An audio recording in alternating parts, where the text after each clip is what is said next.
ఏం వాగ్దానాలు చేశారంటే అధ్యక్ష, 250 గజాల ఇళ్ల స్థలం ఇస్తా అన్నారు. ఆ ఇళ్ల స్థలంలో ఇల్లు కట్టుకోవడానికి 5 లక్షలు ఇస్తా అన్నారు. 4,000 పెన్షన్ ఇస్తా అన్నారు.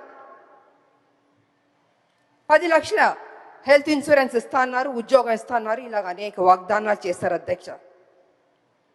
నాకు నిజంగా చాలా సంతోషం అనిపించింది అధ్యక్ష. కానీ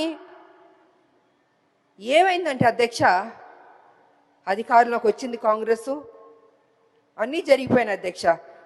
చూస్తూ చూస్తూ 2 సంవత్సరాలు అయిపోయింది అధ్యక్ష. ఇంతవరకు మా ఉద్యమకారులకి మా ప్రభుత్వం ఇవ్వలేదు అధ్యక్ష. అది కొంచెం నాకు బాధగా అనిపించింది అధ్యక్ష. ఎన్నో స్కీములు మనం అనౌన్స్ చేస్తున్నాం, పెడుతున్నాం.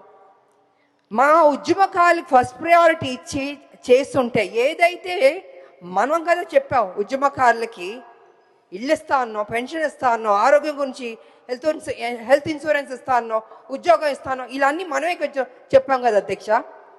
అవన్నీ చేస్తుంటే ఆన్ టైంకి ఫస్ట్ ప్రయారిటీ ఇచ్చి ముందే చేస్తుంటే గౌరవంగా ఉండేది అధ్యక్ష. ఇవాళ పరిస్థితి ఏమైందంటే అధ్యక్ష, ఉద్యమకారులు అడుగుతున్నారు, అయ్యా మీరు కదా మాకు ప్రామిస్ చేశారు, ఏమైంది అని వాళ్ళు చాలా గౌరవంగా మర్యాదగా ప్లీజింగ్గా అడిగారు అధ్యక్ష. కానీ నాకు తెలియదు అధ్యక్ష, ఎందుకు డిలే అయిందో నాకు తెలియదు అధ్యక్ష.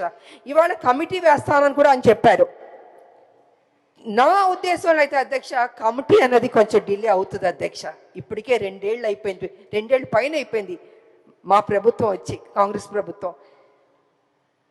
తొందరగా వాళ్ళకి ఏం మనం వాగ్దానం చేస్తే బాగుంటుందని అధ్యక్ష.